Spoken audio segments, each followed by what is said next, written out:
यदा यदा हि धर्मस्य यम यम वापि स्मरन् भावम् त्यजते अन्ते कलेवरम् तं तमेवैति कौन्तेया सदा तद्भाव भाविता। पढ़िए कोई।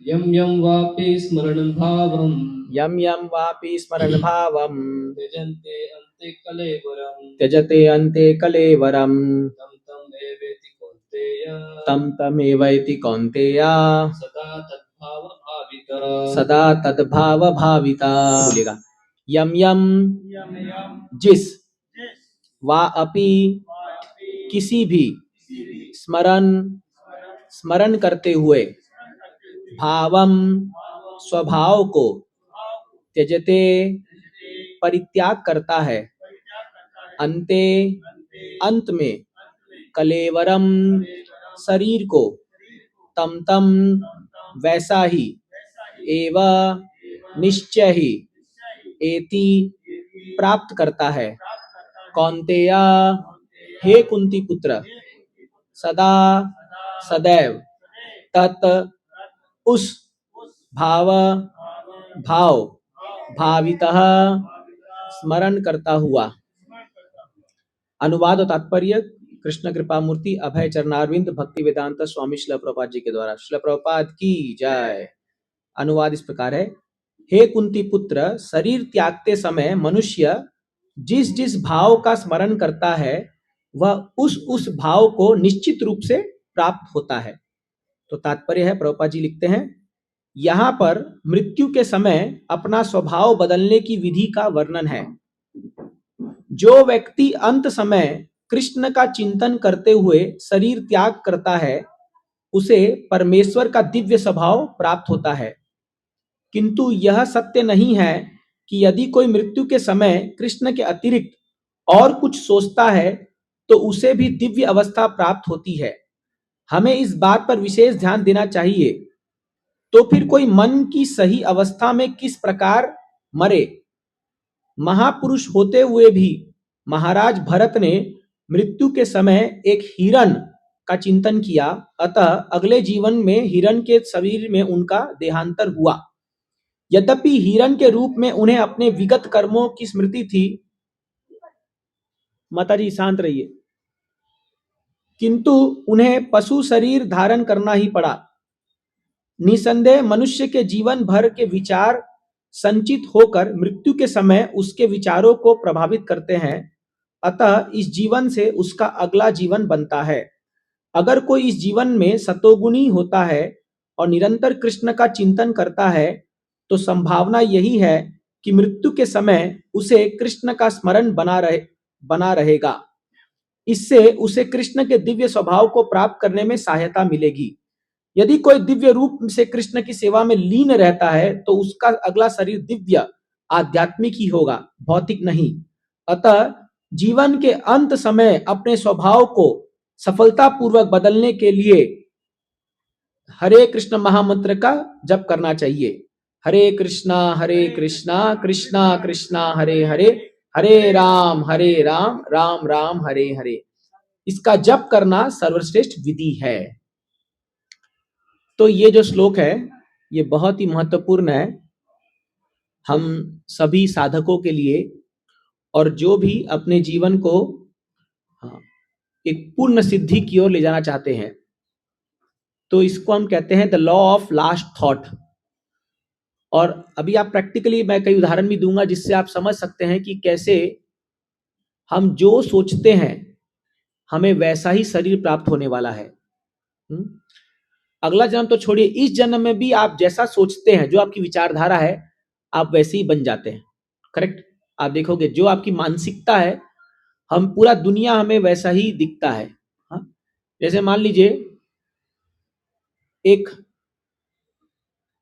बच्चा होगा तो उसको, वो एक स्त्री को देखेगा तो उसके मन में माँ का भावना आएगा कि ये तो माँ है, माता के समान है। एक कामी पुरुष को एक भोगने की वस्तु नजर आएगी। ठीक है।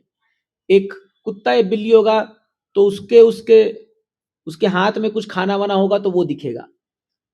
तो जैसी आपकी मानसिकता होगी ये दुनिया आपको वैसी नजर आती है। तो उसी प्रकार यहां पर भगवान कह रहे हैं यम यम वापि स्मरण भावम, जो जो आपको स्मरण होगा, तजते अंते कलेवरम, अंत्य मतलब अंत काल में, कलेवरम मतलब शरीर, जब आपका शरीर छूट रहा होगा उस समय आपको जो स्मरण होगा वैसा ही शरीर, तम तम एवैति कौन्तेया सदा तद्भाव भाविता, आपको वैसा शरीर धारण होगा। हमें क्यों, एक बात सोचिए कि यहाँ पर किसी को स्त्री का शरीर मिला है, किसी को पुरुष का मिला है, किसी को गाय का शरीर मिला है, किसी को कुत्ते का है, किसी को बिल्ली का है, क्या कारण है? तो पिछले जन्म में उसके कर्म और उसका जो लास्ट में जो उसका थॉट होगा वो वैसा ही हुआ होगा, इसलिए वैसा शरीर मिला है। तो आज जो हमें जो शरीर मिला है उसके कारण हम खुद हैं। कई बार लोग कहते हैं ना कि हे भगवान मेरे को ऐसा शरीर क्यों मिल गया, या मेरे में कमी क्यों है। कई बार हम लोग कहते हैं हम इतने खूबसूरत क्यों नहीं है, हम इतने बुद्धिमान क्यों नहीं है। नहीं, हर व्यक्ति को बराबर उसके कर्म अनुसार और उसके चेतना के अनुसार शरीर मिला है, न कम न ज्यादा। तो इसीलिए अब जो मिल गया शरीर तो मिल गया, लेकिन अब हमारे पास अपॉर्चुनिटी है, यस, हमारे पास मौका है।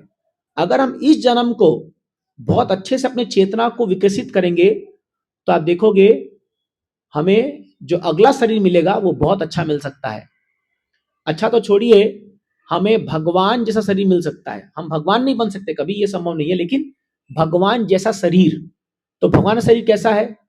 मैंने कुछ क्लास पहले कहा था कि भगवान का शरीर जो होता है सच्चिदानंद रूप होता है, उसमें कोई बीमारी नहीं होती है, कोई भौतिक क्षय नहीं होता है, कोई बुढ़ापा नहीं आता है, कोई बीमारी नहीं आती है। तो वैसा शरीर अगर आपको चाहिए तो आपको वैसा चिंतन करना होगा। इसलिए इसके जस्ट पूर्व श्लोक में 8.5 में भगवान क्या कहते हैं, अंतकाले च मामेव स्मरन् मुक्त्वा कलेवरम यह प्रयाति समद्भावम नाति आत्यथ संशया। अंत काले च मामेव, कोई व्यक्ति अगर अंत काल में मामेव केवल मेरे को स्मरण करके, स्मरण मुक्त्वा कलेवरम, मेरे को स्मरण करके शरीर छोड़ता है तो क्या होगा, हाँ, प्रयाति से मद भावम, वो मेरे भाव को प्राप्त करता है। तो भगवान का भाव कैसा है या भगवान का रूप शरीर कैसा है? सच्चिदानंद रूप है, एकदम ब्लिसफुल बॉडी है उनका, और एकदम तरुण अवस्था रहता है। कभी भगवान बूढ़े नहीं होते, कभी उनके मांसपेशियां या कमजोर नहीं होती है, कभी उनकी बुद्धि क्षीण नहीं होती है। तो वैसा शरीर प्राप्त होगा हमें अगर हम भगवान का स्मरण करेंगे। अब मुझे बताइए इस दुनिया में कितने लोग हैं जो अंत काल में भगवान को स्मरण करके मरते होंगे? बहुत ही कम लोग हैं। कैसे? अंत काल में आपके मन में वही आएगा जो जीवन भर आप सोचे होगे, करेक्ट है कि नहीं है? अगर जीवन भर आपका मन हाय रे मेरा दुकान, हाय रे मेरा घर, हाय रे मेरा मेरा मेरा करके रहोगे तो क्या अंत काल में भगवान स्मरण आएंगे? वही स्मरण आएगा जो आप जिंदगी भर जिसके बारे में बहुत चिंतन किए हो, है ना, लाइकलीहुड है। इसलिए कई बार जब लोग शरीर छोड़ते हैं तो उनको बहुत टेंशन हो जाता है कि अरे मेरे जाने के बाद मेरे प्रॉपर्टी का क्या होगा, ये मेरे बच्चे लोग बंटवारा ठीक से करेंगे नहीं करेंगे। तो वही सोच के वो शरीर छोड़ेगा तो उसको वैसा ही उसी जगह में पैदा होना पड़ेगा। मान लीजिए किसी को बहुत बड़ा गोडाउन है और वो जिंदगी भर खाली वो गोडाउन में ही बैठा रहा या सोचते रहा उसके बारे में, तो लाइकलीहुड है कि अंतिम समय में उसको गोडाउन याद आएगा, करेक्ट? क्योंकि वो 12-12 14 घंटा गोडाउन में बैठा है। ए चावल यहाँ रखो, ए गेहूं यहाँ रखो, ए चीनी इधर रखो, ए देखो कम मत तोल देना, ज्यादा मत तोल देना, ये वो करते रहा मान लो जिंदगी भर। तो अंत काल में वही स्मरण आएगा। अब उसको शरीर गोडाउन में ही मिलेगा लेकिन मनुष्य का नहीं, चूहे का,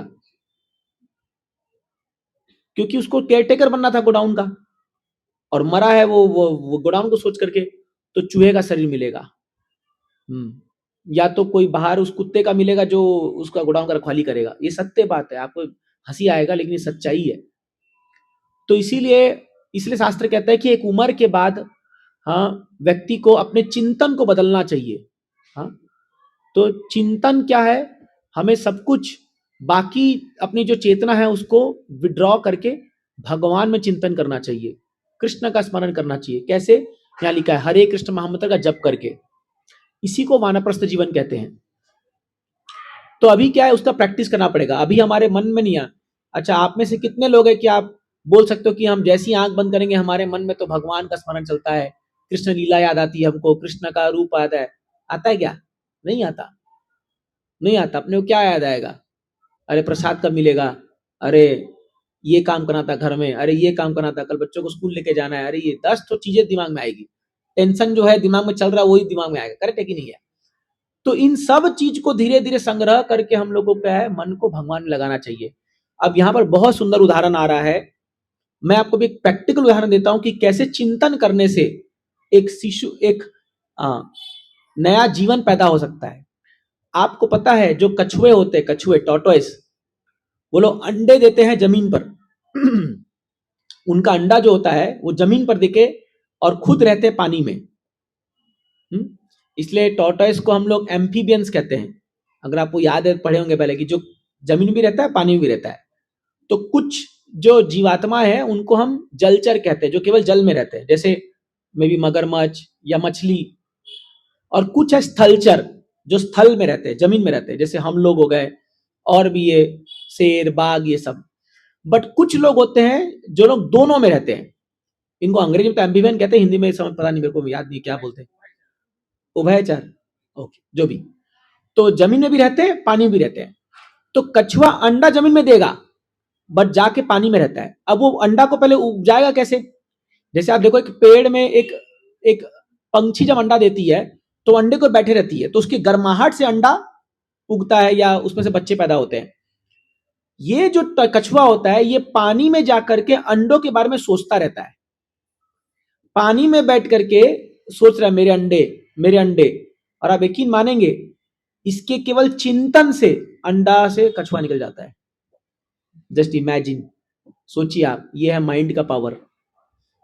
केवल चिंतन मात्र से इसका अंडा हो जाता है। अरे वो तो छोड़िए, आप अभी मनुष्य में भी ये चीज आप देख सकते हो। कई बार देखिए, किसी माँ का बेटा किसी हॉस्टल में होगा, कहीं दूर होगा, जाता है, तो माँ सोच रही होगी कि बेटा के बारे में कि अरे ये क्या खाया होगा, ये क्या। तो कई बार, जैसे मुझे मैं जब कॉलेज में था तो एक स्टूडेंट था, तो मुझे वो अपनी घटना बता रहा था। तो बचपन से उसकी माँ ने उसको बहुत प्रेम से पाला, सब कुछ किया। अभी वो कॉलेज हॉस्टल में आ गया था, थोड़ा दूर आ गया था, 10-12 घंटा का रास्ता था उसके घर से। अब आपको पता है कॉलेज में कुछ कुछ लोग जो है वो हमें गलत आदतों में प्रेरित कर देते हैं। चलना भाई सिगरेट पी ले, चलना एक पैक मार ले, क्या जाता है, कौन देख रहा है। तो ये भी ऐसे कुछ प्रभाव में आ गया था, किसी गलत संगति में। और ये भी एक दिन तय किया कि अब तो मैं बड़ा हो गया हूं और अब तो मैं इंडिपेंडेंट हो गया हूं, अभी कौन देख रहा है, अब मुझे भी स्वतंत्रता चाहिए। तो ये भी एक प्लान बनाया कि हम भी जो है अपने लोगों के साथ, दोस्तों से जाकर के थोड़ा हम लोग भी शराब वराब पियेंगे, ऐसा ही प्लान बना लिया।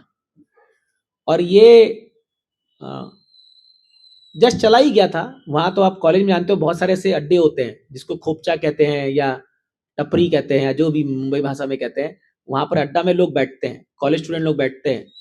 तो आप अभी भी देखो ना, रोड में एकदम शांत से सिगरेट फेंकते हैं, ऐसा सोच जैसे बहुत बड़ा महान काम कर रहे हो लोग।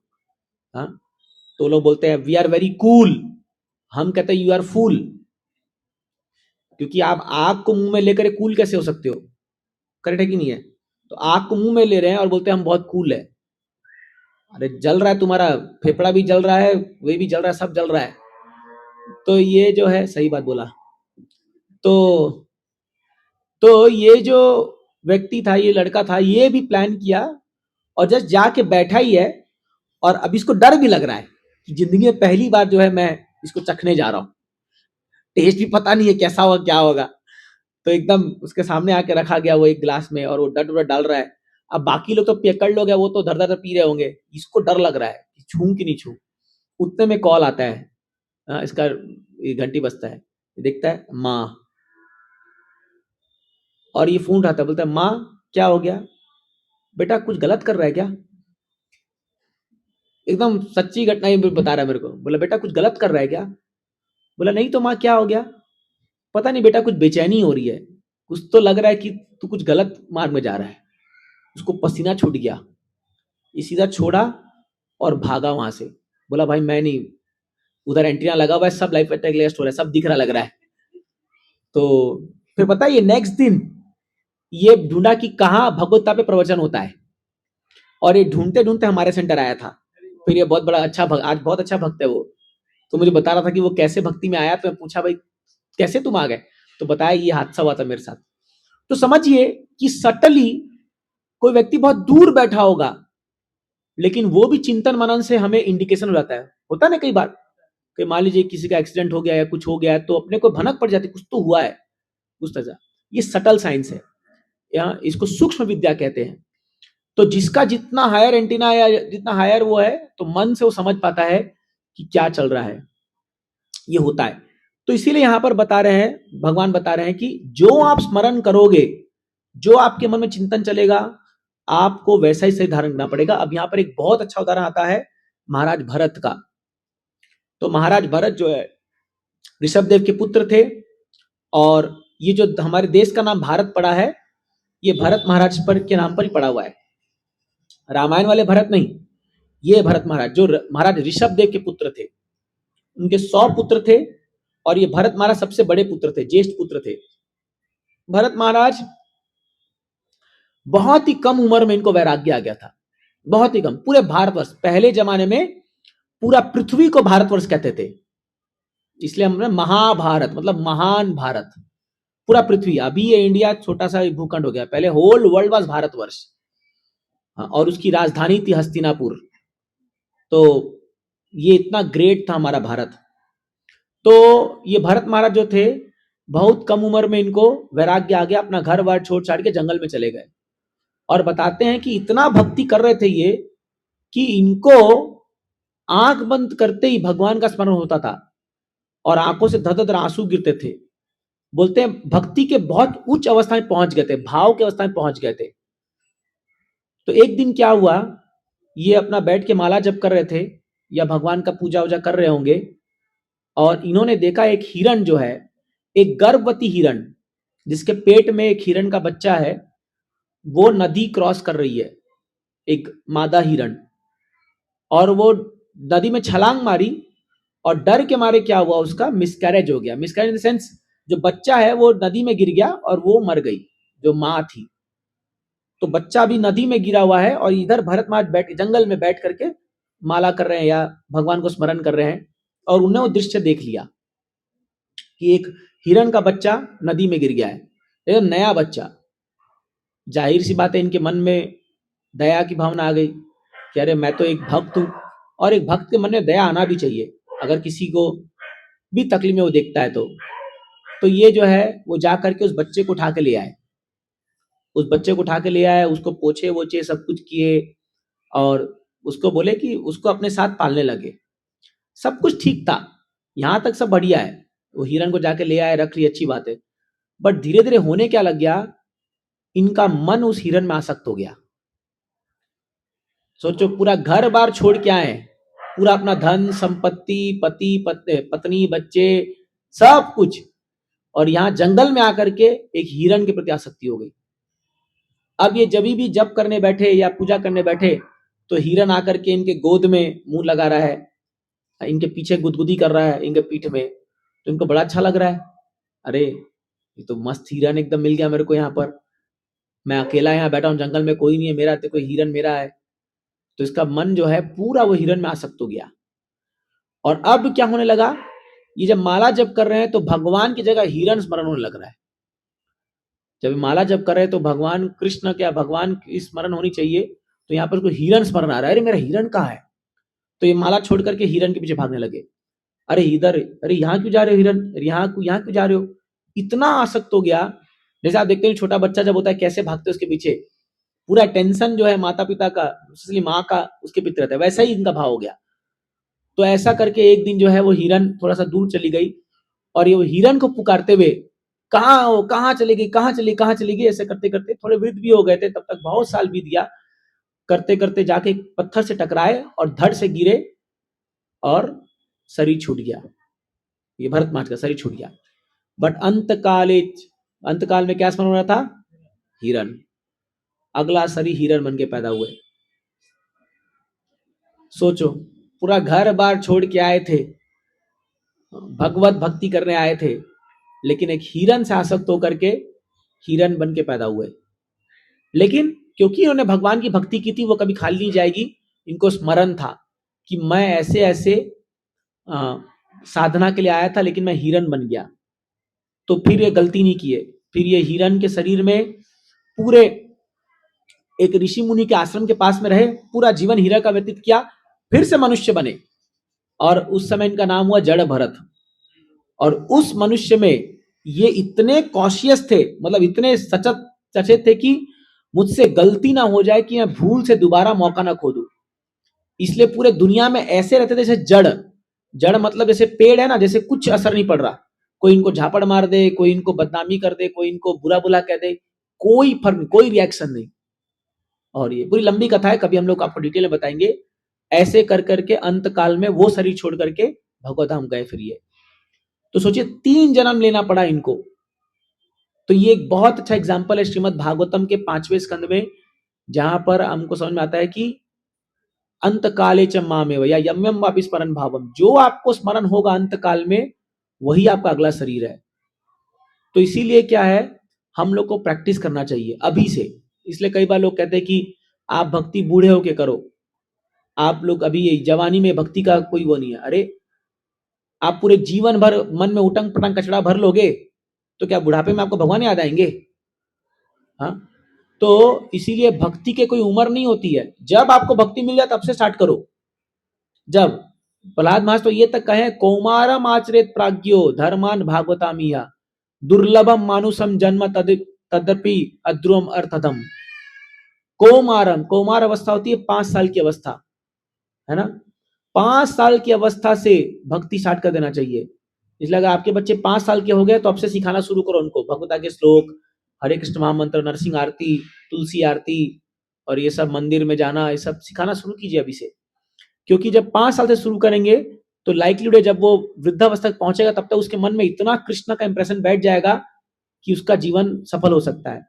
अभी कई लोग भक्ति में आते ही हैं 40, 55, 50, 60 साल में, तो ऑलरेडी मन में इतना कुछ भरा पड़ा है पूरे जीवन का कि भगवान का स्मरण होना बहुत मुश्किल हो जाता है, फिर बहुत मुश्किल हो जाता है। और अभी तो जितने भी लोग भक्ति में आते हैं वो ऑलरेडी इतना कुकर्म करके आ चुके हैं दुनिया में। मतलब कई लोग हैं जो पहले सारे गंदे काम कर चुके हैं। कई बार हमारे यूथ लोग भी आते हैं, वो बोलते हैं सारे कुकर्म कर चुके हैं वो लोग। तो माइंड में जो इंप्रेशंस बैठा हुआ है वो बहुत गंदा बैठा हुआ है, तो अभी उसको पहले पूरा साफ करना पड़ेगा, फिर भगवान बैठेंगे। तो बड़ा मुश्किल हो जाता है इसमें। इसीलिए भक्ति जो है, भगवान की जो उपासना है, बचपन से करना चाहिए, बचपन से करना चाहिए। जब हमारे मन में, अभी देखो बच्चे लोग जो भक्ति कर रहे हैं, इनका मन एकदम कोमल है, एकदम निश्चल है, एकदम पवित्र है, कुछ मन में गंदगी नहीं है अभी। और अभी से इनके मन में अगर कृष्ण के बारे में ज्ञान बैठ जाए या कुछ गीता के श्लोक लोग बैठ जाए तो आगे जाकर के इनका जीवन कितना सुंदर हो जाएगा, आप सोचिए कितना सुंदर हो जाएगा। तो इसीलिए इस शास्त्र की जो ये जो हम लोग क्या करते हैं, आप लोग को घरों में इसका पाठ करना चाहिए, पढ़ना चाहिए। वो जब बच्चे धीरे धीरे सुनेंगे ना उसको, गीता के श्लोकों को या हरे कृष्ण महामंत्र को, तो उसका बहुत असर पड़ेगा। बट आजकल घर में लोग क्या सुनते हैं, बच्चे लोग घर में बॉलीवुड के गाने, सास बहू के सीरियल, कपिल शर्मा शो, तो ये सब जो है पूरे टीवी का जो है, दिन भर घर में टीवी चल रही है खाली, और टीवी के वो न्यूज, यहाँ लड़ाई हो रहा है, यहाँ युद्ध हो रहा है, ये मार रहा है। एवरेज बच्चा कितना दिन में देखता है कि वो, मतलब अभी तो गेम्स भी मोबाइल में ऐसे आ गए कि मारो, गन से मारो, वो रियल गन पूरा दिखता है, पता ना आपको, जो है इतना वो क्या क्या गेम आ रखे अभी जो, तो उसमें लोग एकदम रियल गन में उनको दिखाया जाता है कि, और वो ठक ठक ठक ठक मारते, देखा है आपने बच्चे लोग को पूरा घुसे रहते हैं उसके अंदर। तो सोचो वो दिन में 4 घंटा 5 घंटा खाली वो गेम में बंदूक चला रहा है, तो बड़ा होके वो क्या है, माला फेरेगा, वो बंदूक ही चलाएगा, और हो सकता है असली वाला चला दे। करेक्ट है कि नहीं है? ये काउंटर स्ट्राइक और ये सब जो गेम्स आ रहे हैं इतने खतरनाक है ये, कि लोगों की मानसिकता को ऐसे वो बना रहे हैं कि वो लोग आगे जाकर के जानवर ही बनेंगे, इंसान नहीं बनेंगे वो लोग। जैसे मैं आपको बताता हूँ, एक गेम आया था बीच में, इसका नाम था ब्लू वेल गेम, पता नहीं आपने सुना है कि नहीं सुना है। ब्लू वेल करके एक गेम था, आप देखो जैसे हाथ में एक शार्क, एक वेल बनाते थे। उस गेम के 7 पड़ाव थे, 7 पड़ाव। तो 7 पड़ाव में आपको 7 स्टेज को पार करना है, और ये सब बच्चे खेल रहे हैं। कौन कौन? 11 साल 12 साल 15 साल के बच्चे लोग खेल रहे थे। तो एक पड़ाव मान लो लिखा है कि आपको आज रात भर या एक दिन का उपवास रखना है, या आपको 10 किलोमीटर इतना दूर चल के आना, ऐसे छोटे मोटे टास्क देते थे उसमें। तो वो खेलते जाओ, आपको रिवॉर्ड मिलता जाएगा, फिर नेक्स्ट स्टेप, फिर नेक्स्ट स्टेप, और उसमें कॉन्ग्रेचुलेशन, आप नेक्स्ट स्टेप मूव कर गए हो, आप नेक्स्ट मूव कर गए हो। उसमें जो 7वां और आखिरी स्टेप क्या था पता है? अपने छत पर जाकर के कूद जाओ। This is the last step. क्योंकि आखिरी स्टेप तक आते आते थे, मैं आपको झूठ नहीं बोल रहा हूं, जाके सर्च कर लो गूगल में, ब्लू वेल गेम। ये जापान का एक व्यक्ति ने निकाला था इसको, उसको अरेस्ट किया गया बाद में। भारत में कम से कम सैकड़ों बच्चों ने आत्महत्या की है इसकी वजह से। बच्चे 11 साल 12 साल, कईयों को तो लटकते हुए पकड़ा गया है, मतलब छत से मारे समुद्र पकड़े गए, कईयों को पकड़ा गया ऊपर से। सोचिए माइंड से कैसे खेला जा रहा है। तो ये बच्चे जो है आखिरी स्टेप आते थे, इनको कन्विंस करते थे कि तुम्हारा जीवन बेकार है, तुम कुछ नहीं कर सकते इस दुनिया में। तो जिन लोगों का कमजोर माइंड है, या मान लीजिए कोई ऐसे बच्चे हैं जिनको अभी स्कूल में अच्छा नंबर नहीं आ रहा है, या जिसको बुली किया जा रहा है, हाँ, मैं आपको क्यों बता रहा हूँ कि आप सब पेरेंट्स यहाँ बैठे, आपको पता नहीं है अभी स्कूलों में और ये कॉलेजों में क्या हो रहा है बच्चों के साथ। अभी एक नया कॉन्सेप्ट है, इसको बुलिंग कहते हैं। बुलिंग आपने सुना ही होगा, बुली। उसका क्या मतलब है? टीज करना लोगों को, बच्चों को ये फील कराना कि तुम बेकार हो, तुम्हें कुछ नहीं आता, ये तुम बदसूरत हो, तुम्हारा बाल अच्छा नहीं है, तुम्हारे कपड़े गंदे हैं, या ऐसे करके बुलिंग करते हैं। हमारे समय भी करते थे, बट पता नहीं लोगों को है क्या चीज, मैं भी देखा हूं करते थे लोग, लेकिन बुलिंग करते हैं। तो ऐसे बच्चे जो मन से कमजोर है, या जिनको घरों में माँ बाप से प्रेम नहीं मिल रहा है, या घर में हर दिन माँ बाप का झगड़ा देख रहे हैं वो लोग, तो they are so weak in mind, ये लोग ये सब गेम में घुस जाते हैं, क्योंकि वहां उनको वही चीज बताया जा रहा है, तो उनको लगता है ये तो बहुत अच्छा है। और ऐसे कर करके 7वां स्टेप में कई बच्चे बेचारे शरीर छोड़ना अपने गया उनके हाथ से। सोचो माँ बाप कैसा लगा होगा। तो आप समझिए कि आज हमारे बच्चे कितने वल्नरेबल हैं इस सोशल मीडिया के जमाने में, इंटरनेट के जमाने में, कितना। इसलिए अगर माँ बाप सोचते कि बस हम मोबाइल दे दिए अब हमारा काम खत्म, हाँ, आपको पता नहीं है आप कितना बड़ा जानवर या राक्षस उसके हाथ में दे रखे हो, और वो क्या करेगा उसका किसी को पता नहीं है। इसलिए सावधान रहिए। अभी हम पूरी तरह अवॉइड नहीं कर सकते, संभव नहीं है, लेकिन सतर्क रहिए, एटलीस्ट ऑब्जर्व रखिए, या कुछ एक ध्यान रखिए कि क्या कर रहा है क्या नहीं कर रहा है। क्यों? माइंड ऐसा हो जाता है इस जमाने में कि बहुत मुश्किल है लोगों को मानसिकता से लोगों को निकालना। इसलिए आज के जमाने में मेंटल प्रॉब्लम बहुत ज्यादा है लोगों में। कई लोग शरीर से अच्छे होंगे बट माइंड से बहुत वीक हो जाते हैं। तो इसीलिए तो मैं ये बात इसलिए कह रहा हूं, इसलिए अगर आपको बचपन से शुरू से स्ट्रांग माइंड रखना है, take to part of devotional service, भगवान की सेवा कीजिए, माइंड बहुत स्ट्रांग बनता है, बहुत डिटरमाइंड बनता है। मैं आपको बता रहा हूं कितने लोगों को मैंने देखा है डिप्रेशन से बाहर हो गए वो लोग भक्ति कर करके, केवल हरे कृष्ण मंत्र जप करके डिप्रेशन से बाहर हो गए। हमने तो एक लड़का का मैंने दवाई बंद करा दिया था, मैंने तो नहीं कराया, मतलब भगवान ने कराया महामंत्र करके के, वो दवाई खाता था डिप्रेशन के दिन, और हम लोग से जुड़ा, मैं बोला कुछ दरकार नहीं है, बंद करो उसको, केवल माला जप करो, हर दिन अपने हरे कृष्ण महामंत्र जप करो। 6 महीने में दवाई बंद हो गई उसकी, आज एकदम फिट है, एक दवाई की दरकार नहीं उसको। तो अगर आपको मानसिक स्तर पर भी ऊपर उठना है तो शास्त्र को पढ़िए, हरे कृष्ण मंत्र जप कीजिए, आपको बहुत पॉजिटिविटी देगा। यहाँ पर तो कई लोग नए हैं, मैं आप सबसे रिक्वेस्ट करूंगा, हम अगले सप्ताह से आपको माला देंगे, सब लोग माला का जप कीजिए, एक एक माला भी करोगे ना, उसमें 108 मणियां होती है, अगले सप्ताह हम आपको दिखा देंगे। 10 मिनट लगता है खाली, केवल बैठ करके हरे कृष्णा कृष्णा कृष्णा हरे हरे, हरे राम राम राम हरे हरे, खाली बोलना है मुंह से, खाली बोलना है। आप देखिए इसका क्या मैजिकल रिजल्ट आता है कुछ दिनों में। तो क्योंकि मंत्र का मतलब क्या होता है, क्योंकि प्रभुपाद जी इस तात्पर्य मंत्र के बारे में बता रहे हैं, मंत्र बोले हैं पूरा, मनस्त्रायते ति मंत्र, जो मन को तार दे, इसलिए मंत्र होते हैं। हाँ, तो वेदास में कई मंत्र होते हैं, कई प्रकार के मंत्र हैं, लेकिन इस कलयुग में एक विशेष मंत्र को चैतन्य महाप्रभु ने बहुत बल दिया है, वो है हरे कृष्ण महामंत्र। और ये मंत्र केवल महाप्रभु ने कहा, ये बृहन नारदीय पुराण में भी लिखा गया है, इति षोडशकम नामनाम कली कलमश नाशनम नाता परतरम उपाय सर्ववेदि सुदिश्यते। ये ब्रह्मा नारद मुनि को कह रहे हैं, हे नारद, पूरे शास्त्रों में खंगाल के देख लो, ये जो 16 शब्दों का मंत्र है, कैसे 16 शब्द? हरे कृष्णा कृष्णा कृष्णा हरे हरे, हरे राम हरे राम राम राम हरे हरे। 16 शब्दों का इति षोडशकम, षोडशकम मतलब 16। इति षोडशकम नाम नाम कली कलमस नाशनम। जो भी ये 16 शब्दों का मंत्र को उच्चारण करेगा या जप करेगा इसका, तो कलयुग के दुष्प्रभाव से बच जाएगा वो व्यक्ति, गारंटीड है।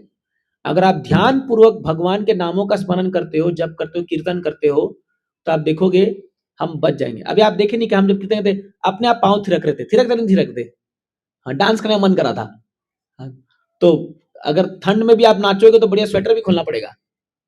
तो ऑटोमेटिक है, ये ऑटोमेटिक है, वो आपको आनंद अंदर से आएगा हरे कृष्ण महामंत्र कीर्तन करने के लिए, अंदर से अपने आप से आता है, आपको कुछ प्रयास करने दरकार नहीं है।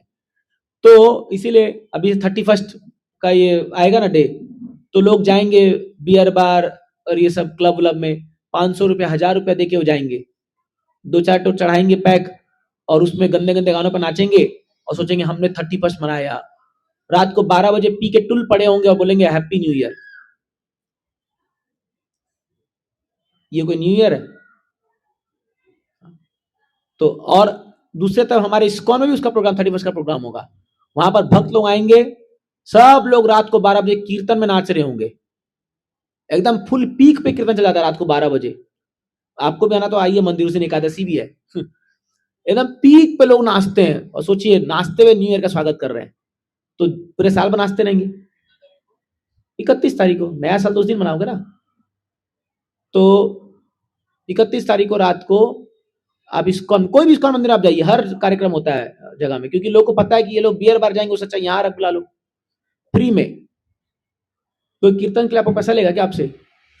तो आप बार में जाके डांस करोगे, पैसा भी दोगे, अपना लीवर किडनी खराब भी करके आओगे और पी के टुल्लो क्या बनाओगे नया साल।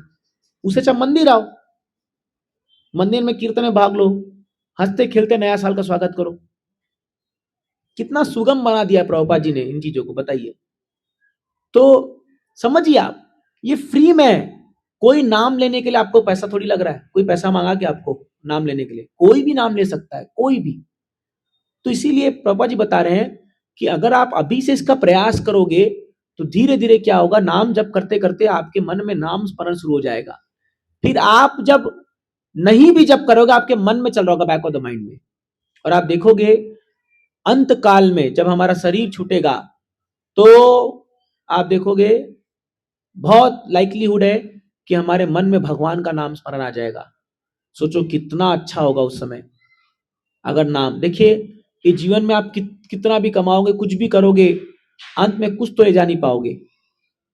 आप 1 रुपए का नोट भी ले जा नहीं सकते यहां से, भले आपके पास 1 करोड़ पैसा क्यों ना हो, 1 करोड़ रुपए क्यों ना हो, एक चेकबुक का 1 चेक भी आप ले जा नहीं सकते यहां से। करेक्ट? करेक्ट है कि नहीं है? तो हम जितना मेहनत करके इसको संजो रहे हैं, नो डाउट हमें दरकार है, अभी जीवन जीने के लिए दरकार है, बट जरा सोचिए विचार करके कि क्या ले जाने वाले हम लोग यहां से, क्या जाएगा साथ में? ना ये कपड़े, ना हमारा धन दौलत, ना हमारे गहने जिसको हम तिजोरी के 4 तिजोरी के अंदर बंद करके रखे हुए हैं, कोई चुरा ना ले। जिंदगी भर उसको आप बंद करके रखोगे, लेकिन जब शरीर छूटेगा तब उसको तोड़ तोड़ के घर वाले निकाल लेंगे। देखा है आपने ये चीजें? जब किसी घर में कोई बूढ़ी अम्मा मरती है तो फिर जब उसका अंतिम क्रिया सब हो जाता है तो पूरा खोद खोद के निकालते हैं कि किस गांठ में क्या बांध के रखी थी ये बुढ़िया। थोड़ा सा अजीब लगे लेकिन सच्चाई है, मैंने भी देखा ही है घरों में होते हुए। हाँ, जो भी रखता है पोता तक पहुंचेगा ही नहीं, वो उसके बेटे बेटियां ही पहले लूट मारेंगे। अभी कल एक कोर्ट में केस चल रहा था, एक 60-65 साल के भाई बहन अपने पिताजी के प्रॉपर्टी के लिए लड़ाई कर रहे हैं, कोर्ट में लड़ाई कर रहे हैं भाई बहन, और जज के सामने एक दूसरे को बहुत गंदी गंदी गालियां बक रहे हैं भाई बहन एक दूसरे को। जज को बोलना पड़ा थोड़ा तो शर्म करो, तुम लोग भाई बहन हो भाई, तुम्हारा खून का रिश्ता है। तो पोता तो दूर की बात है, तो नेक्स्ट बहू छोड़ देगी क्या? तो समझिए इस बात को। तो क्या लेके जाएंगे हम लोग जिसके लिए हम लोग इतना लगे हुए हैं? मैं ये नहीं कह रहा कि हमें अभी दरकार है, आप हमें धन की दरकार, तभी तो आपका घर बार सब चल रहा है, बट समझिए, कोई तो ऐसी संपत्ति हो जो हमारे साथ जाएगी, वो ये संपत्ति है। जितना नाम जप करोगे आप, आपके साथ जाएगा। एक ऐसी संपत्ति है, जैसे जब हम लोग जब आश्रम ज्वाइन किए तो कई लोग हम पे हंस रहे थे कि मतलब, क्योंकि हमारा अच्छा खासा जॉब था, सब था, जब हम छोड़े तो सही बोले पागल है, इतना पैसा को छोड़ करके कहाँ आश्रम ज्वाइन कर रहा है या साधु बन रहा है। तो मैं कहता था कि तुम जो धन कमा रहे हो, तुम उसका एक फुटी कौड़ा ले जा नहीं सकते, और हम जो धन कमा रहे सब अपने साथ लेके जाएंगे।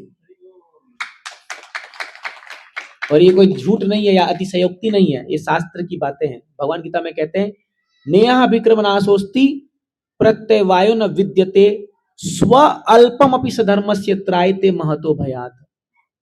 कोई व्यक्ति अगर इस मार्ग में थोड़ा सा भी प्रयास करता है, जैसे आप लोग अभी शुक्रवार की शाम को यहाँ पर आकर 1 घंटा 2 घंटा समय दे रहे हो, ये प्रयास भी आपका कभी खाली नहीं जाएगा। इसका आपको इटर्नल बेनिफिट मिलेगा, इटर्नल बेनिफिट मिलेगा। ये आपको अभी दिख नहीं रहा है, लेकिन ये होगा। आपका एक स्पिरिचुअल बैंक अकाउंट भी चल रहा है साथ साथ, जैसे हमारा मेटल बैंक अकाउंट है ना, जिसमें आप हर 1 तारीख को देखते हो कितना आया, और हम लोग चेक करते हैं बार बार। अगर मान लो भूल से कुछ 5-10 हजार कम हो गया तो अटैक आ जाता है, अरे कहाँ चला गया पैसा। तो वैसे हमारा स्पिरिचुअल बैंक अकाउंट भी चल रहा है, उसमें आप जितना भक्ति रिलेटेड चीजें आप करते जाते हो, जैसे नाम जप कर रहे हो या आरती में भाग ले रहे हो या प्रसाद पा रहे हो या कथा सुन रहे हो, जो भी आप भक्ति चीज एलिमेंट कर रहे हो वो ऐड होते जा रहा है, होते जा रहा है, होते होते रहा है।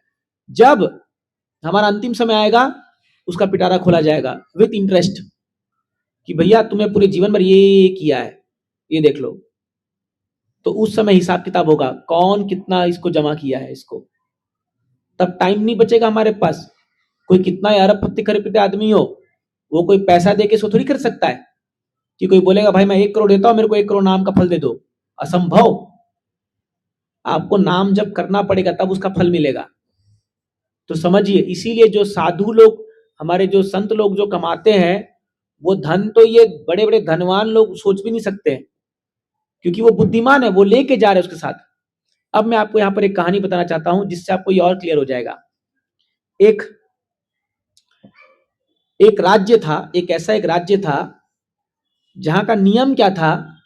ये कहानी पहले बता चुका हूं, शायद यहां नहीं बताया हूं, लेकिन दूसरी क्लास बताया हूं कि 5 साल आपको वहां राजा बनाया जाएगा। 5 साल के लिए आप राजा होगे, और 5 साल बाद आपको उठा करके बगल वाले द्वीप में फेंक देंगे, जहां पर कुछ भी सुविधा नहीं है, कोई नहीं है, और आप मरो सड़ो जो होना है होने दो। लेकिन 5 साल आपको फुल ऐश्वर्य, फुल भोग भोगने की सारी सामग्री आपको मिलेगी राज्य में। तो जो भी राजा बनते थे वो सोचते थे यार 5 साल पहले भोग लेते, बाद में देखा जाएगा जो होगा।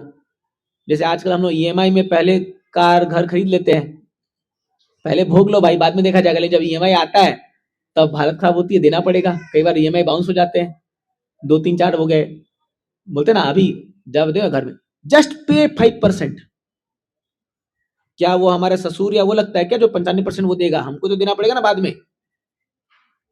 तो लोग अभी, आप बुरा मानिएगा, अपन सब भी है, लेकिन ये जो ईएमआई कॉन्सेप्ट है, ये इतना बड़ा एक माया का जाल है, जहां कई लोग फंस फंस के बर्बाद होते जा रहे हैं। करेक्ट है कि नहीं? क्योंकि वो एक्सेसिव परचेस कर लेते हैं, अपनी क्षमता नहीं है, उतनी कमाई नहीं है, लेकिन चाहिए सारी सुविधा, और वो उनको अभी इंस्टेंट भोगना है। तो यही कुछ कॉन्सेप्ट, ये माइंडसेट है। तो उसी प्रकार से ये राजा लोग आते थे, 5 साल पहले भोगे, खूब भोग रहे। आप देखिए, जब आप बहुत इंद्र तृप्ति में लगे रहते हो ना, समय बहुत जल्दी बीतता है। आप देखिएगा ये चीज, जब आप मतलब बहुत एंजॉय करो, जैसे मान लो आप हॉलीडे में गए हो, तो आपको 4 दिन का छुट्टी आपने लिया है, हाँ, कहीं कहीं हम लोग यात्रा में जाते हैं तब, तो कैसे हफ्ता पार तो समझ में नहीं आता, अरे अभी तो आए थे और पार हो गया हफ्ता। हाँ, लेकिन वही जब ऑफिस आते तो एक एक समय काटना, एक एक घंटा एक एक युग के समान लगता है। अरे बाप रे, कब शाम 5 बजेगा, कब छुट्टी होगा, कब फ्राइडे आएगा।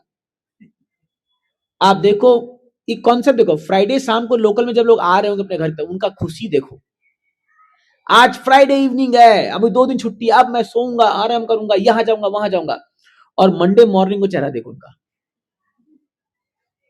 कैसे लटक के जा रहे होंगे जो लोग, बेचारे लोग, उनका चेहरा देख लो, बोलेगी ये कितना दुखी, 5 दिन अभी मेरे को मेहनत करना पड़ेगा। सच्चाई सबके साथ ऐसा ही है। तो जब हम इंद्र तृप्ति करते हैं, मतलब जब आनंद में रहते हैं शारीरिक रूप से, तो बड़ा समय जल्दी कटता है। तो ऐसी ये 5 साल कैसे बीतता गया लोगों को पता नहीं चला।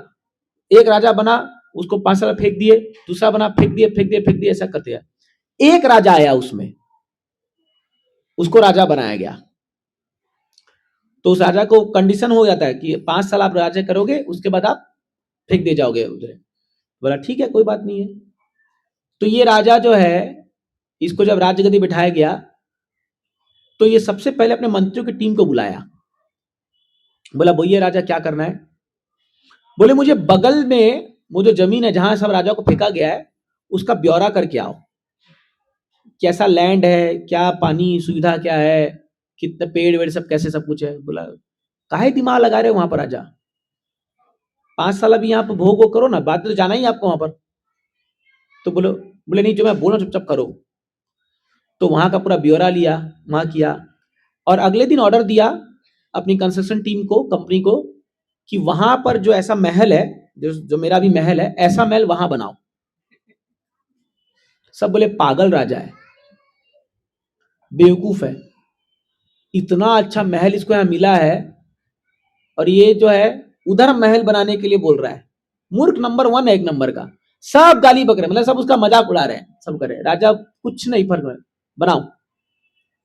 तो वहां महल बनवा दिया, वहां पर पूरा बढ़िया वाटर सिस्टम, डैम वैम, इलेक्ट्रिसिटी, सारा सुविधा, एकदम नया राज्य से तैयार कर दिया। और इससे बेहतर, जैसे हमारा मुंबई छत्रपति शिवाजी इंटरनेशनल एयरपोर्ट से अच्छा एयरपोर्ट हमारा नवी मुंबई का बन गया। अभी बन गया नहीं बन गया?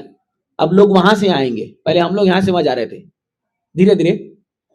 तो यहाँ का एयरपोर्ट और बड़ा और विशाल और सब लैविश, ऐसा नया टेक्नोलॉजी, तो वैसा पूरा वहां बनवा दिया, एकदम हाई फाई एकदम। अब ये सब करते करते 3 साल 4 साल बीत गए। सब हंस है, राजा बेवकूफ है, पागल हो गया है, सारा रिसोर्सेज यहाँ का वहां लगा दिया, हाँ यहाँ रूल करना चाहिए। 5 साल जैसे इसका अंत में आया तो अनाउंस किया, भाई और बहनों, मैं अभी वहां जा रहा हूं और जिन लोगों को मेरे साथ चलना है आप मेरे साथ आइए, आपका स्वागत है। आधी प्रजा जो है वो बोली हमको राजा के साथ जाना है, और वहां पर जाकर के पूरा जिंदगी भर वो राजा बन के रहा और आराम से पूरी प्रजा रही और पूरा फिर ऐशो आराम किया। यहां 5 साल मेहनत किया, वहां पूरा जीवन आराम से रहा, प्रजा के साथ भी रहा और ऐशो आराम किया। समझ में आ रहा है मैं क्या बोल रहा हूं?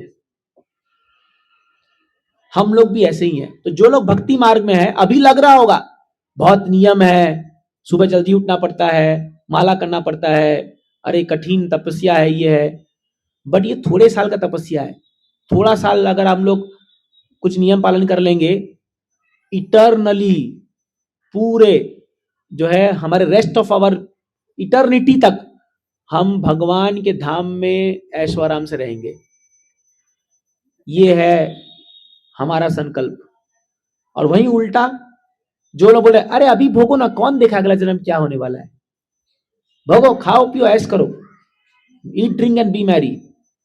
ठीक है, कोई बात नहीं, आप ऐशो आराम कीजिए। कब तक करोगे? 10 साल, 20 साल, 25 साल, 30 साल? एक दिन तो बूढ़ा होना ही है, एक दिन तो शरीर छोड़ना ही है, फिर शुरू होगा आपका ट्रायल।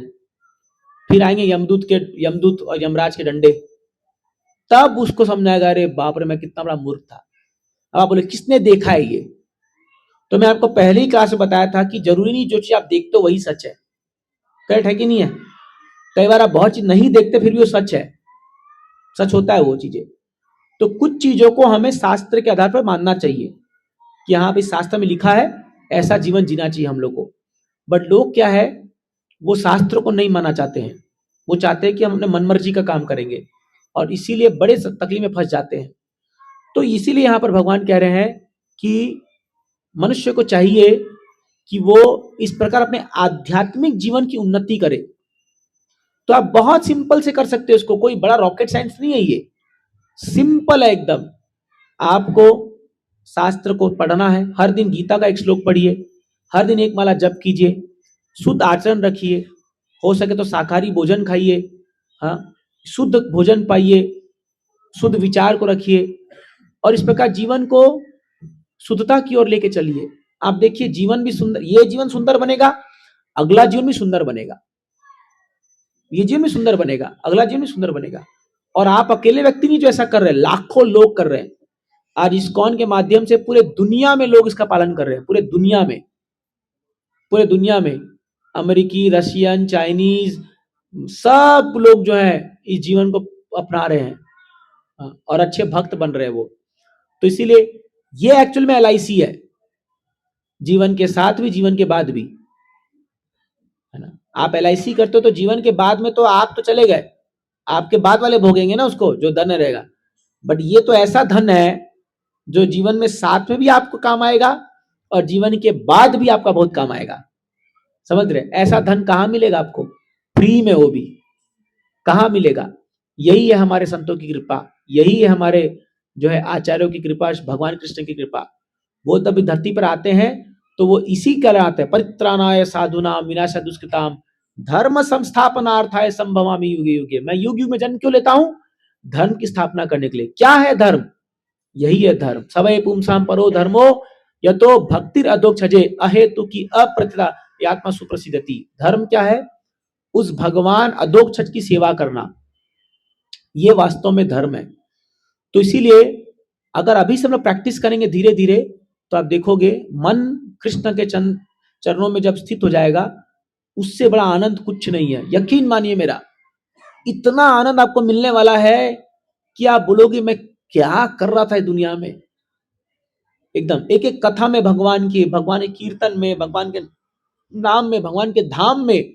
जब हम लोग मायापुर, वृंदावन जाते हैं, पंढरपुर जाते हैं, और आप देखते नहीं कि महाराष्ट्र में लोग वारी में जाते हैं पंढरपुर, क्या मिलता है उनको? 15 दिन चलते हैं। मैं भी गया हुआ एक बार पैदल चल करके, पुणे से पूरा पंढरपुर। मैं देखा बूढ़े बूढ़े लोग जो है, और वो हर साल 20-20, 50 साल से आ रहे, वारी में आ रहे। क्या मिलता है उनको बताइए? तो पागल है क्या? कोई पैसा देता है क्या उनको?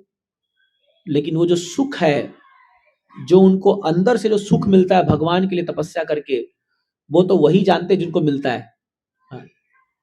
लाखों लोग इतने सालों से चले आ रहे हैं। करेक्ट है कि नहीं है? तो समझिए इस बात को, आध्यात्मिक जीवन में असली आनंद रखा हुआ है, असली सुख रखा हुआ है। हमें प्रैक्टिस करना चाहिए इसको और धीरे धीरे अपने जीवन में उतारना चाहिए और बाकी लोग को प्रेरणा देना चाहिए। इससे आपके घर में भी शांति पड़ेगी, आप भी बहुत खुश में रहोगे और एक अच्छा समाज का गठन होगा। आज का जो समाज है हमारे देश का, बहुत गलत दिशा पकड़ना शुरू हो गया है। खास करके नौजवान लोग बहुत गलत दिशा में जा रहे हैं, अपना भी हनन कर रहे हैं और दूसरों को भी परेशान कर रहे हैं। हाँ, सोचिए तो घर में कोई नौजवान बेटा है, वो एकदम नशे में धुत है और लड़कीबाजी कर रहा है रात को। अरे आज लड़का तो छोड़ो, लड़कियां भी छोड़ो, रात को 12 बजे 1 बजे आ रही है घर में, माता पिता को कुछ खबर नहीं है। कैसा लगता होगा उनको? सोचिए आप, उन माता पिता, कितना डर नहीं लगता होगा? किसी दिन खबर आ जाएगी कि आपका बेटा यहाँ पड़ा हुआ है, पी करके नशा में पड़ा हुआ है, क्या करेंगे? कहीं झगड़ा कर लिया, कहीं गोलीबारी कर दिया, कुछ कर दिया, जेल हो गई, कितना टेंशन। बाप रे बाप, मैं तो सोच रहा हूँ क्या हाल होता होगा ऐसे माँ बाप का। But who is at the fault? तो सबसे पहले गलती हमारी है कि हमने ऐसा उसको ज्ञान नहीं दिया या शिक्षा नहीं दी या प्रयास नहीं किया उसके लिए, तो आज उनकी ऐसी दशा हो गई है। और एक नहीं कई है, मुंबई में तो कई है, कई हजारों, कई घरों में आप जाके दीजिए, समस्या हो गई उनके लिए। क्या करे? ना बच्चे को छोड़ सकते बाहर, ना अंदर रख सकते, और एकदम पागल हो गए लोग एकदम। मतलब ये बच्चों की जो जिंदगी ऐसे हो गई है। 8-8, 10-10 साल के बच्चे हैं, स्कूल में जाके गंदे गंदे फिल्में देखते हैं, बंक मारते हैं स्कूलों को और सारे घटिया कामों में लगे हुए हैं। कितने माँ बाप हमारे से बना के रोते हैं, बोलते हैं कि प्रभु जी कुछ बचाए, कुछ। मतलब आप कुछ नहीं कर सकते, हम लोग क्या करें? अभी ड्रग्स ले रहे जा करके। आप देखिए मुंबई, आप भी मुंबई में ही हो, मैं भी मुंबई में 10 साल से हूं, मैं देख रहा हूं कैसे, क्या भविष्य है उन बच्चों का। तो समझिए इस बात को। आज अगर ये ज्ञान को नहीं बांटोगे, नहीं समाज में लाओगे, इसको अगर हम नहीं प्रोत्साहित करेंगे, कोई होप नहीं है। ये मत सोचिए कि कोई बचा पाएगा इन लोगों को। जैसे जैसे कलयुग बढ़ेगा और समस्या बढ़ेगी। आप देख ही रहे हो कि अभी दुनिया में क्या चल रहा है, हर जगह युद्ध की स्थिति है कि नहीं है? हर जगह आप न्यूज खोल के देखिए, कहाँ ये रशिया यूक्रेन चल रहा है, अभी थाईलैंड कंबोडिया शुरू हो गया, उधर इजराइल हमास का चल रहा है। किसी भी समय विश्व युद्ध भड़क सकता है, कोई जानता है? किसी भी समय। तो समझिए ये वॉर क्यों हो रहा है, समझ, इसका ये भी कारण है, शास्त्र में लिखा हुआ है जब जब पशु हत्या होगी समाज में तो युद्ध होगा, देशों में लोग होलसेल मरेंगे, ऐसी सिचुएशन आएगी कि अपने आप युद्ध होगा, तो लोग मरेंगे होलसेल में। एक बम गिरा, खल्लास, खत्म कहानी। अर्थक्वेक आएगा, कहीं फ्लड आ रखा है, अभी श्रीलंका में फ्लड आ गया था, कितने लोग मर गए, हो गए। ये सब विपदा क्यों आ रही है? क्योंकि मनुष्य जो है वो भगवान के दिए हुए नियमों का पालन नहीं कर रहा है। जब जब वो इससे वो दूर हटेगा, विपदा आएगी, और ऐसी आएगी कि वो पूरा होलसेल किलिंग करके लेके जाएगी पूरा। तो एटलीस्ट जब तक हम लोग संसार में है तब तक कुछ अच्छा कर ले और कुछ समाज में अच्छा कर दे, जब तक हम जिंदा है। बाद में तो जो होगा भगवान की इच्छा, जैसा होना है। तो हमारा जीवन कैसा होना चाहिए कि जैसे महापुरुष ने कहा, जन्म सार्थक करी कर परोपकार, भारत भूमि ते मनुष्य जन्म होइलो जार, जन्म सार्थक करी कर परोपकार। जिस भी प्राणी का भारत में जन्म हुआ है खास करके, उसका कर्तव्य है कि शास्त्र को पढ़ करके अपने जीवन का उद्धार करे और पूरे दुनिया का उद्धार करे, फिर प्रचार करके। हम लोग यही कर रहे हैं, हम लोग यही कर रहे हैं। इसलिए पढ़े लिखे लोग आज इस्कॉन में अपना जीवन क्यों दे रहे हैं? समाज को बचाने के लिए। कई बार लोग सोचते हैं इनको काम धाम नहीं था, बोल के छोड़ के बैठ गए मंदिर में। ऐसा नहीं है। आप आके देखो मंदिर में क्या करते हैं वो लोग, दिन रात कितना मेहनत कर रहे हैं समाज के लिए। हाँ, तो ठीक है, आप तो 8 to 5 जॉब करके आके घर में बैठ सकते हो, लेकिन हम लोग का रूटीन ऐसा नहीं होता। मॉर्निंग 4 से लेकर के रात 10 बजे तक खटते रहते हैं, मेहनत करते थे लोग, प्रचार कर रहे हैं। आज के दिन में, अभी दिसंबर 26 से आज, अभी तो मुंबई तो मौसम ठीक है, दिल्ली उल्ली जाइए, ठंड, कड़ाके की ठंड है, हाथ जम जाएंगे। और वहां जाके देखिए भक्तों को रोड में जाके गीता बांट रहे हैं। आप तो वीडियो में देख रहे होगे, देखिए। वो तो छोड़िए, रसिया जाके देखिए, रसिया में बर्फ गिर रहा है, वहां पर जाके गीता बांट रहे लोगों को। क्या मिल रहा है उनको? नहीं, समाज को बचाना है। अगर हम नहीं बचाएंगे तो कौन बचाएगा? कौन बचाएगा? आज अपना वो बाल दिवस भी मना रहे ना हम लोग, जो 2 है। अगर उस समय वो लोग नहीं सामने खड़े होते तो आज कितना धर्मांतर हो चुका था, होता कि नहीं होता? बता दो। तो हम लोग तो ठीक है उनका बोलते, बट हम क्या कर रहे हैं उनके लिए? जितने लोगों ने बलिदान दिया, शहादत दिया, ये दिया, व्हाट आर वी डूइंग? तो आपको ये पूछना चाहिए अपने आप से। इसीलिए हम लोगों का कर्तव्य है कि हम जो है ये सनातन धर्म के ध्वज को आगे बढ़ाएं, प्रैक्टिस करे, प्रचार करे, प्रैक्टिस करे, प्रचार करे। एक एक व्यक्ति भी अगर ये करेगा ना, तो एक एक व्यक्ति 100 लोगों को भी इन्फ्लुएंस कर सकता है। आज हमारे ही ग्रुप से कम 300, 400, 500 लोग जुड़े हुए हैं कर करके, तो क्यों नहीं कर सकते हम लोग? तो उसके सबसे पहले आपको जन्म सार्थक करिए, पहले खुद सशक्त बनिए, शास्त्र पढ़िए, भगवान का नाम जप कीजिए, अच्छे आचरण को लाइए जीवन में, और घर में बच्चों को सिखाइए। फिर धीरे धीरे फैलेगा अगल बगल में, तो आप देखोगे कम से कम हम जहां रहेंगे वहां तो एक अच्छा समाज बन जाएगा। तो ये ही इस श्लोक में प्रभुपाद जी यहाँ बता रहे हैं कि अभी से प्रैक्टिस करेंगे तो हमारा अंतिम समय बहुत अच्छा होने वाला है। तो आप सबसे हाथ जोड़ के निवेदन है, इसको जीवन में अपनाइए। काश्य हरे कृष्ण महामंत्र अगले शुक्रवार को हम सब आपको, जिनकी भी इच्छा है, आपको हम माला जप के लिए दे देंगे। आज लाने के लिए आज हम नहीं ला पाए, लेकिन अभी श्लोक ऐसा आ गया यहाँ पर, तो शायद प्रभुपाद जी जब चाहते हैं कि हम आपको माला जप कराएं, करें, तो आप नाम जप शुरू कर सकते हैं। अगर माला नहीं भी है तो आप उंगली में भी कर सकते हो। 108 बार अगर आप हरे कृष्ण मंत्र बोलते तो एक माला होती है 108 बार। 10 मिनट लगेगा, खाली 10 मिनट। आप हर दिन इसको प्रयास कीजिए, ये नाम जप करने का। देखिए बहुत अच्छा होगा, धीरे धीरे आपका जीवन में पॉजिटिविटी आएगी और सारे नेगेटिव इन्फ्लुएंस चले जाएंगे अपने आप। मैं तो बोलता हूँ जिसको भी मानसिक बीमारी में, डिप्रेशन, सब खत्म हो जाएगा 100%। आपका बीपी, शुगर तक कंट्रोल होने लग जाएगा। आपको दवाई बंद मत कीजिएगा, लेकिन दवाई लेते रहिए, लेकिन नाम जब कीजिए धीरे धीरे। तो पता चला हम डॉक्टर पास गया, बोले मैं नया दवाई चालू कर दिया हूँ, तो फिर वो हमको गाली देगा, किसने आपको बोला दवाई बंद कर ली? ये सब मत कीजिए, लेकिन नाम जब शुरू कीजिए उससे बहुत असर पड़ेगा आपके जीवन में, आप देखोगे। ठीक है, तो हम यहीं पर स्टॉप करेंगे। कोई प्रश्न है किसी का या कोई टिप्पणी है तो आप बोल सकते हैं अभी। यस, बस उसमें ऐड करना चाहता हूँ जी, जो आपने बताया ना गेम्स का, उसमें प्रॉब्लली गेम्स केवल खेलते नहीं प्रभु जी, उसमें मैंने अभी हमारे सोसाइटी में रिसेंटली कंप्लेन आया है कि हाँ, ये टावर है उसके बीच नीचे बच्चे बैठ के गेम्स खेलते हैं। वो गेम्स मत नहीं खेलते प्रभु जी, उनकी लैंग्वेज जो है ना वो चेंज हो जाती है। हाँ वो एक दूसरे को गालियां बकते हैं हाँ क्योंकि ऑनलाइन कनेक्ट होते हैं हाँ वो धीरे धीरे अब्यूजिव लैंग्वेज यूज करने लगते करेक्ट हैं। करेक्ट और ये सब बच्चे हैं जो टॉप नोच स्कूल्स में, हाँ डीपीएस और बड़े बड़े स्कूल्स में। हाँ तो इट इज नॉट जस्ट कि उनकी जो एग्रेशन आता है उनमें, और उनकी लैंग्वेज में भी बहुत ज्यादा डिटरेशन होता है हो प्रभु। रहा है करेक्ट। ये भी ऐड हुआ है प्रभु जी। नहीं बहुत सही बोल रहे हैं आप, बहुत सही बोल रहे हैं। वो जानवर बन रहे हैं ना वो, कृष्ण क्योंकि वो प्रभु। वही चीज देख रहे हैं, मार दो काट दो ये कर दो इसको, ऐसा है बहुत ही ना। तो आप अपने बच्चों को बचाइए इस चीजों से, देखिए वो कहाँ जा रहे, क्या खेल रहे, क्या कर रहे हैं। एक बार समय बीत गया कुछ नहीं कर पाओगे, जिंदगी भर फिर उनको पालना मतलब इसी स्थिति में रहना पड़ेगा। और प्रभु जी जो श्लोक जो हमने बताया 8.6 में, भाव की जहाँ बात की गई प्रभु जी, तो भाव और एक थॉट, जैसे प्रभु जी मैं अपना पर्सनल एक्सपीरियंस बता रहा हूँ। मेरे फादर भी मतलब काफी अध्यात्म में थे और भागवत गीता अध्ययन बहुत करते थे।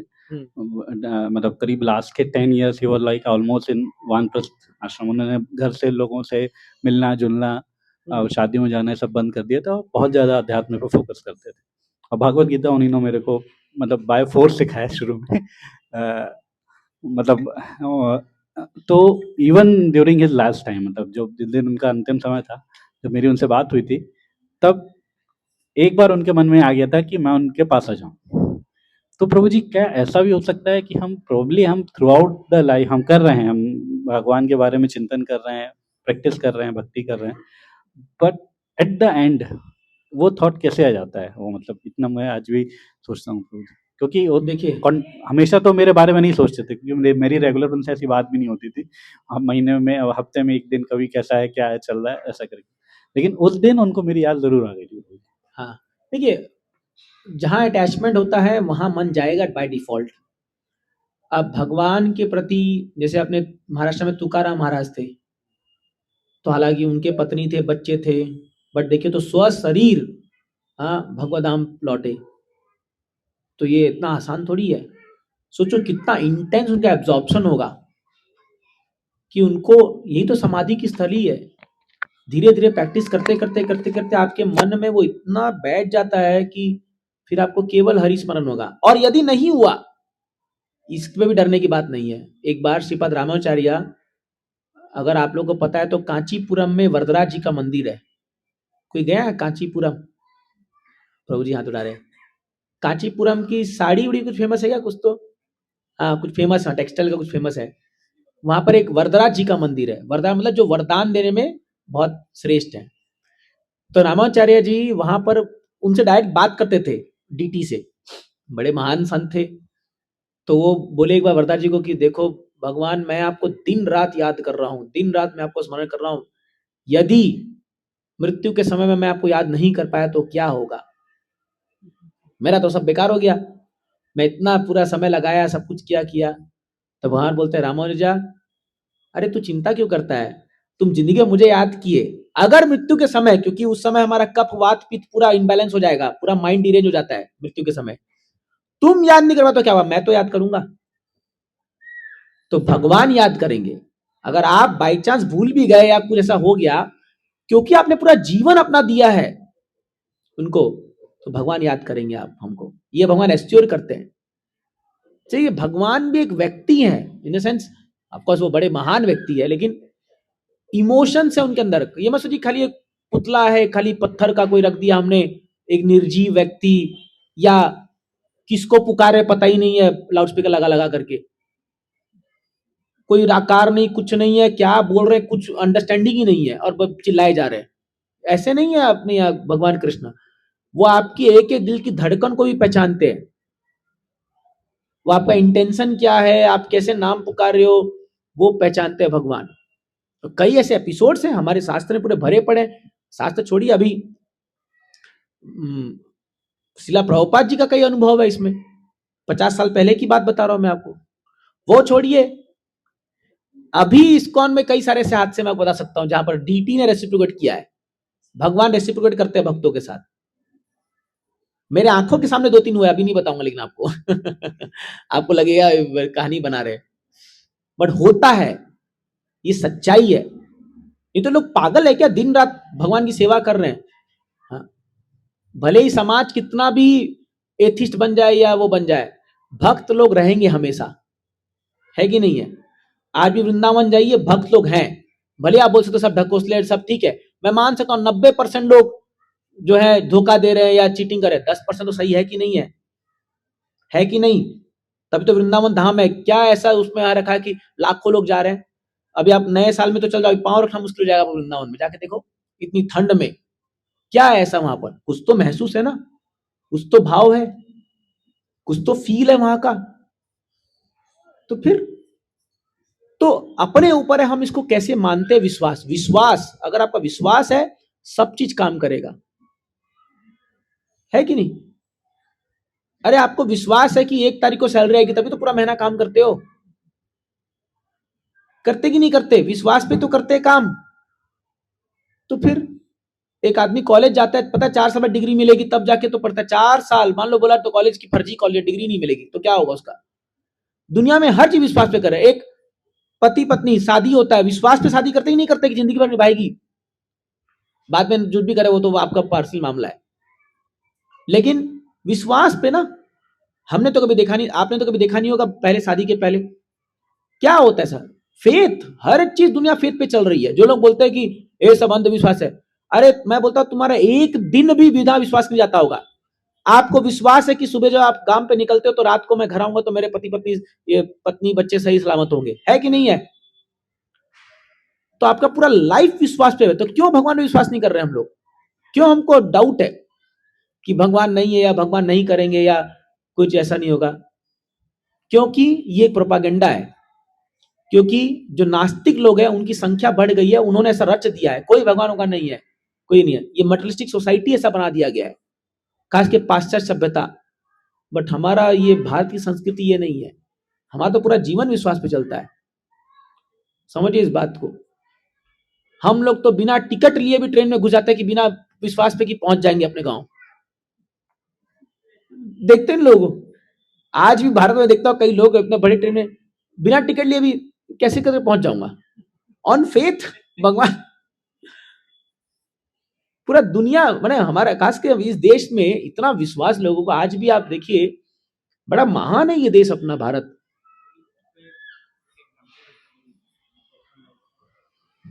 बोलिए। मेरा गांव जो है हिनौता करके, तो ये छोटा सा गांव है जबलपुर के पास में, और भिलाई स्टील प्लांट छत्तीसगढ़ में जो है। तो मेरे गांव में मेरे समाज में विश्वकर्मा थे, मतलब राम स्वरूप विश्वकर्मा थे। वो रामचरितमानस बहुत अच्छी पढ़ते थे। तो 12वीं पास थे उस समय, जब जॉब भी है भिलाई स्टील प्लांट में डिक्लेयर हुई कि जॉब है आप लोग आइए। उस समय तो ऐसा ही होता था प्रभु जी, मतलब हाँ। ढोल पीट के बताया जाता था, लोग नौकरी नहीं करना चाहते थे। हाँ। तो उनने बोला कि मैं नौकरी, वो कुछ और जानते नहीं थे, लेकिन उन्होंने बोला हाँ नौकरी तो कर सकता हूँ। 12वीं पास थे, बहुत होता उस समय के लिए, आज से करीब 50 साल पहले। तो ही स्टार्टेड हिज जर्नी, मतलब वो भिलाई स्टील, और वो पैदल ही चले, कुछ पैसे थे नहीं उनके पास। द ओनली थिंग, वो चूंकि बहुत अच्छी राम कथा कहते थे, वो रास्ते में बैठ के श्लोक पढ़ते थे, जहाँ जगह मिल जाती तो सुन सुन के लोग उनको कुछ ना कुछ दान देते थे। वो करते ही करते प्रभु जी एक दिन भिलाई स्टील प्लांट पहुंच गए। मैं उनसे मिला भी हूँ, and he retired as a general manager of Bhilai steel plant. हाँ, तो वही है ना, अपना देश जो है, यहाँ पर आपको ऐसे ऐसे लोग मिले, इतना विश्वास है उनको भगवान पे, और ऐसे लोग मिलेंगे। इसलिए ऐसे लोग को ढूंढिए। जो हम लोग क्या है, ये नास्तिक और ये सब खाली भौतिकवादी लोग के बीच में पढ़ पढ़ के हमारा भी दिमाग सड़ गया है। ऐसे लोग को ढूंढिए जो लोग रियली भगवान की कथाओं में, लीलाओं में जिनका मन रमता है, जो लोग ऐसे गीता भागवत में जिनका मन रमता है, ऐसे लोगों को आप मिलोगे ना। ये तो सत्संग है। हम लोग यहाँ क्यों बैठे हैं? ये विश्वास को बढ़ाने के लिए। आप लोग क्यों आए हो इतना अपना काम वाम करके, इतना शाम को रात को ये समय क्यों आप दे रहे हैं? क्योंकि आपको यहाँ से एक विश्वास मिल रहा है भगवान पे। जब हम सब मिल के बैठ के भगवान की कथा सुन रहे हैं, श्रवण कर रहे हैं, कीर्तन कर रहे हैं, प्रसाद पा रहे हैं, हमारा एक आध्यात्मिक विश्वास बढ़ता जा रहा है। और ये करते करते हमारा इतना विश्वास बढ़ जाएगा एक दिन कि जब हम रियली भगवान के हूबहू उनको महसूस करना शुरू कर देंगे। ये होगा, ये होगा, कोई ये काल्पनिक नहीं है, ये आप खुद महसूस करोगे एक दिन। तो तब तक का वेट करेंगे, तो करते रहिए। लेट्स मूव फॉरवर्ड, आगे बढ़ते रहेंगे। ठीक है, तो यही विराम देते हैं। Thank you very much.